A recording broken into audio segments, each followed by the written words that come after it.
Clairon. Alors, le 14 octobre, ce salon de l'auto a ouvert ses portes, mais dans une industrie en crise. La filière française et européenne est aujourd'hui en danger, avait annoncé Luc Châtel, président de la plateforme automobile à la Commission des affaires économiques du Sénat en octobre, ce mois d'octobre.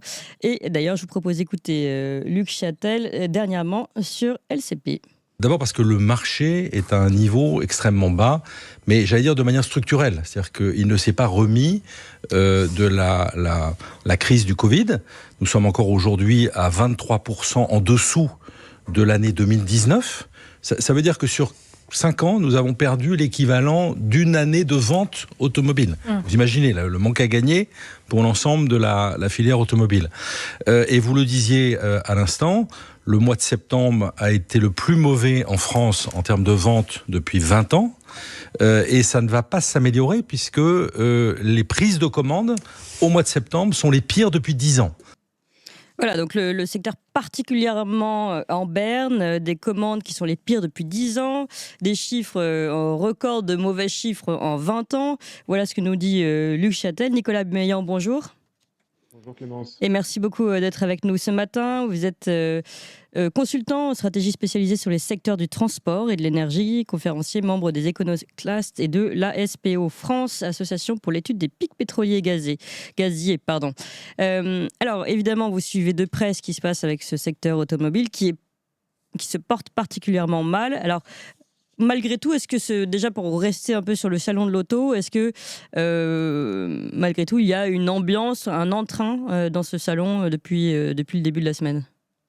Alors je vais être très franc avec vous, je n'y suis pas encore allé. J'ai prévu d'y aller samedi avec mon fils. Je crois que ce que j'ai entendu, c'est que c'est quand même un salon plus important qu'il y a 2 ans. Il y a 2 ans, c'était très triste. Il y avait très peu de voitures. Il y avait que des fabricants chinois quasiment. Ah oui. Donc là, il y a quand même des constructeurs européens qui sont revenus.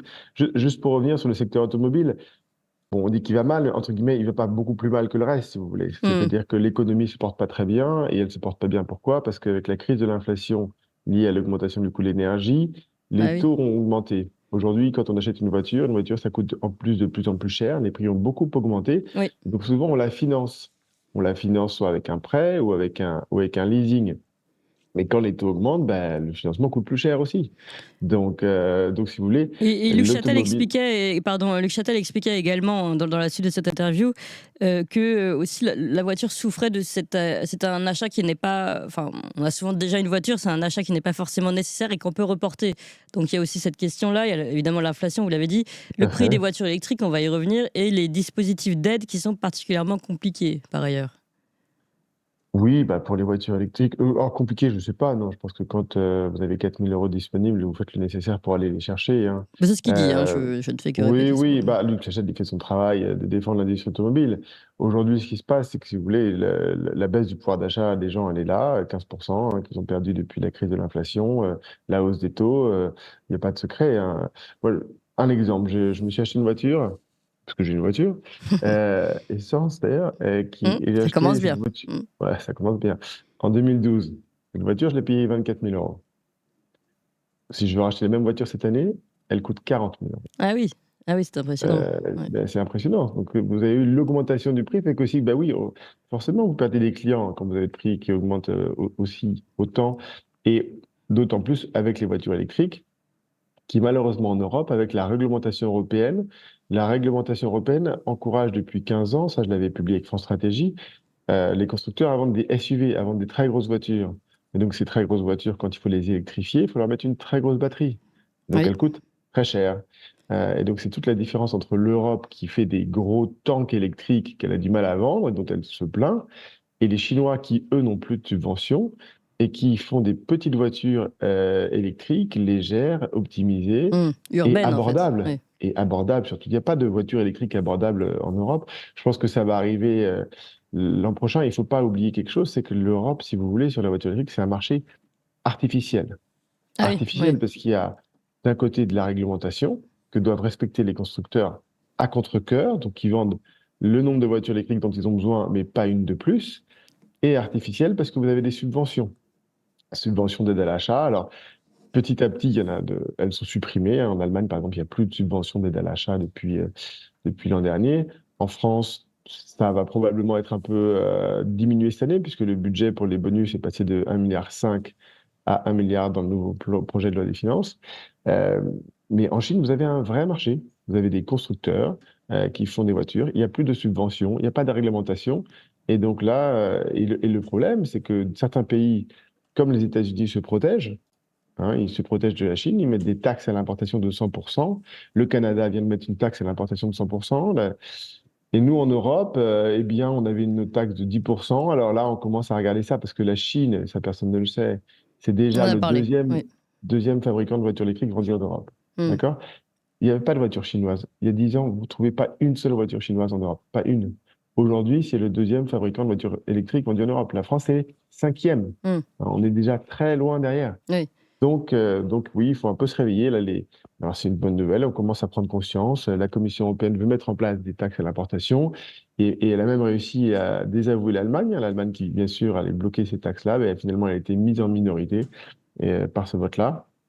Alors, bien évidemment, ils vont se venger sur notre cognac, c'est déjà annoncé. Mm. Mais de toute façon, on n'a pas le choix. Si jamais on veut réindustrialiser, et ça, je le propose en ce moment, et je vais le proposer dans une publication qui va apparaître dans peu de temps, nous devons taxer les produits polluants importés. Juste un exemple, Clémence. Aujourd'hui, on se bat pour aller trouver 60 milliards d'euros dans le projet de loi des finances. On va augmenter le prix de l'électricité pour tous les Français. On va augmenter la TVA sur le gaz, sur Oui. Oui. l'électricité. On va augmenter les charges patronales. Bref, toutes les entreprises qui ont vocation peut-être un jour de pouvoir exporter, on va les pénaliser. Oui. Si on appliquait une taxe à l'importation sur les produits qui sont fabriqués avec du charbon, d'accord? Mais comme Aujourd'hui, on quoi, qu'est-ce qui est pourrait encore fabriqué au charbon? tous les produits qui viennent de Chine, hein, tout simplement, puisque la Chine, 60% de son électricité vient du charbon. On a 70 milliards d'euros d'importation de Chine, d'accord? Si on appliquait une taxe à l'importation sur ces produits-là, équivalente à leur proportion de charbon dans l'électricité, 60%, on lèverait 50 milliards d'euros par an. 50 milliards, Oui. juste Oui. avec la Chine. Oui. Ça permettrait à un moment donné de rééquilibrer. Alors, ils nous vendent 70 milliards de biens, nous, on leur vend 10 milliards avec des sacs, effectivement, des sacs Chanel, LVMH et puis un peu de cognac. Bon, bah, peut-être qu'il se vengerait un peu, mais entre guillemets, on n'a pas grand-chose à perdre de toute façon. Mm. Et si un jour, la seule possibilité, les écarts de coûts entre la France et les autres pays sont trop importants, donc on est obligé de passer par là. L'Europe commence à le comprendre. Moi, quand je le disais il y a 10 ans, en 2012, je disais il faut mettre une taxe carbone aux frontières. Alors moi, j'étais un peu extrémiste, hein, puisque je parlais des frontières de la France, qui est interdit. Oui. Oui. Oui. Mais on me traitait bien sûr de tous les mots. Donc aujourd'hui, la Commission européenne veut mettre des taxes aux frontières. Ça commence bien, déjà aux frontières de l'Europe, donc c'est un bon début. Et il va falloir aller un petit peu plus loin parce que là, nous sommes en train de nous faire écraser entre la Chine et les États-Unis, qui malheureusement ont aussi un coût d'énergie, gaz, électricité, qui est 4 fois moins cher que le nôtre. Et Vous vous pourquoi seulement des souvenez, taxes au Clémence, charbon? Oui. juste, vous vous souvenez peut-être Oui. de l'Airbus des batteries, le fameux Airbus des batteries, c'est la grande fierté de, Oui. Oui. de Bruno Le Maire. Bon, bah, où est-ce qu'on en est sur l'Airbus des batteries? Bah, Tesla, l'usine qui elle avait été mise en pause. Vous avez Northvolt, qui est une très grosse société suédoise. Une de ses filiales vient de faire faillite la semaine dernière et elle n'est pas très loin elle-même de tomber. ACC, qui est le grand groupe français avec Peugeot, Total, Saft et Daimler, ben, eux, ils ont fait une usine en France à Douvrin, mais devait être faite en Allemagne est en pause et celle qui devait être faite en Italie est annulée. Donc voilà, on est encore avec ces. Alors c'est bien, ces gens qui ont des bonnes idées, faire des Airbus, des batteries, etc. Mais si en même temps, nous font exploser le coût de l'énergie, bon, ben, ça a aucune chance on n'a aucune chance d'y arriver. Bien sûr. Finalement, tout ce que vous nous dites, c'est le produit quand même d'une, on va dire, d'ornière qu'on s'est mise depuis un petit moment, complètement Tout seul. idéologique, sur un marché industriel qui aurait dû être pris de manière réaliste. Bah, c'est-à-dire que vous avez effectivement les Chinois qui abordent la question. Moi, j'ai publié ça en 2019 hein, avec France Stratégie. Oui. Les Chinois, ils veulent devenir les maîtres du monde sur l'industrie. Et ça, c'est sur toutes les industries. Hein. Donc, c'est déjà sur les panneaux solaires, toutes les énergies de la transition énergétique. Bah, c'est eux qui veulent le fabriquer. Donc, on a déjà des panneaux solaires, les éoliennes. On aura demain les électrolyseurs et donc les voitures électriques et les batteries. Et les États-Unis qui ont la même approche. avec l'Inflation Reduction Act, IRA, donc, qu'a mis en place Oui. Joe Biden en 2022. Et ça aussi, le but, c'est de favoriser la L'industrie production locale. Donc, nationale, oui. les États-Unis disent, moi, je veux bien faire la transition énergétique, mais pas à n'importe quel prix, pas quoi qu'il en coûte. Si c'est fabriqué aux États-Unis, avec des technologies américaines, Oui. avec des matières américaines, et je vais pas aller subventionner la Chine, qui est mon grand concurrent sur ces trucs-là. L'Europe, c'est totalement l'inverse. C'est-à-dire que nous, on veut se sacrifier sur l'autel de la vertu, on veut être plus vert que vert, et pour pouvoir afficher des chiffres soi-disant en baisse sur nos émissions de CO2, on est prêt à aller importer toutes les technologies fabriquées au charbon en Chine sans aucun problème. Sauf que ça pose quand même un problème pour notre industrie. Oui. L'industrie solaire a disparu en Europe, les éoliennes, les fabricants souffrent très fort. Et malheureusement, les prochains, qu'est-ce que c'est? C'est notre automobile. Comment font les constructeurs? Donc, pour s'en sortir, ils sont obligés, comme Stellantis, Carlos Tavares, de s'allier avec des constructeurs chinois. Alors, pour Stellantis, c'est une entreprise qui s'appelle Leapmotor. Et pour pouvoir atteindre les objectifs réglementaires européens, eh bien, ils vont tout simplement vendre des voitures chinoises en Europe. Ouais, c'est incroyable. Ouais. Donc finalement, la réglementation européenne. Est-ce que vous considérez aujourd'hui, malgré tout, on a vu énormément de retard dans la prise de conscience, est-ce que vous pensez qu'aujourd'hui il y a une prise de conscience et qu'il y a un changement de cap où on reste justement sur l'industrie électrique en 2035 pour tout le monde, enfin la voiture électrique, et sur des projets comme ça qui continuent d'étouffer, d'asphyxier le marché? Non, mais je vous l'ai dit, il y a une prise de conscience. Quand en 2012, je proposais une taxe carbone aux frontières, on me regardait de travers. Aujourd'hui, c'est le projet de la Commission. Le problème, c'est que vous avez à peu près 5 ans d'inertie. Moi, quand j'ai publié des idées avec France Stratégie, ça prend 5 ans pour monter au cerveau des décideurs. Mais pour les Européens, ça prend plutôt 10 ans, si vous voulez. Donc, vous avez une inertie, vous avez un paquebot avec 27 personnes à bord. On essaie d'en récupérer peut-être quelques autres en plus. Et qui fait qu'en fait, l'industrie automobile, elle a besoin de visibilité, elle a besoin de savoir ce qui va lui arriver, ce qu'on va lui demander. Et aujourd'hui, même la Commission européenne dit que 2035, c'est impossible. C'est-à-dire que la Cour des comptes de la Commission européenne a regardé 2035, objectif 100% de vente de voitures neuves électriques. Elle a dit, écoutez, on n'aura pas les voitures, on n'aura pas les batteries, on n'aura pas les matières, on sera obligé de les importer de Chine. Donc, alors, je crois qu'il y a une clause de revoyure en 2026 sur cet objectif. Moi, je pense que le bon sens. Alors, le bon sens, en plus, c'est pas du tout de faire ça, si vous voulez. Le bon sens, c'est de se dire, bon, on a un problème en Europe, on n'a pas d'énergie fossile, on n'a pas de pétrole, on n'a pas de gaz. On a quand même intérêt à en limiter l'usage le plus possible et le plus vite possible. Et pour ça, qu'est-ce qu'on pourrait faire? La voiture électrique, elle est pertinente pour couvrir les trajets du quotidien. Donc, on pourrait déjà essayer de limiter au maximum l'utilisation de pétrole dans la mobilité du quotidien.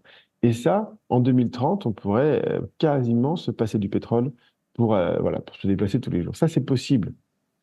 Et c'est 2030, et c'est ça qu'il faut viser. C'est pas 100% de voitures électriques. Quand on est en ville, là, c'est beaucoup plus facile de se déplacer sans pétrole, avec des alternatives à la voiture, des petites voitures électriques ou hybrides. Et puis pour les gens qui ne sont pas en ville, et c'est le vrai problème de la mobilité. Il y a le problème du coût aussi de ces voitures hybrides électriques. Il leur faut des voitures abordables. Et aujourd'hui, c'est pas ce que fait la réglementation européenne, puisque le tank électrique coûte cher. Mais les voitures abordables, on va les avoir. Elles arrivent. Mais elles sont fabriquées en Chine. Merci beaucoup Nicolas Meillan, c'est pas forcément très optimiste mais c'est important de comprendre surtout les derrière de ce beau salon de l'auto quand même, allez-y si vous pouvez samedi, vous y avec rendre. Mon fils. Voilà, non mais je parlais pas à vous Nicolas Meillan, je sais que vous allez y aller. Merci encore, consultant en stratégie spécialisé sur les secteurs du transport et de l'énergie, membre des Éconoclastes et de l'ASPO France, Association pour l'étude des pics pétroliers et gazés. Merci encore. Merci, et puis Toxin continue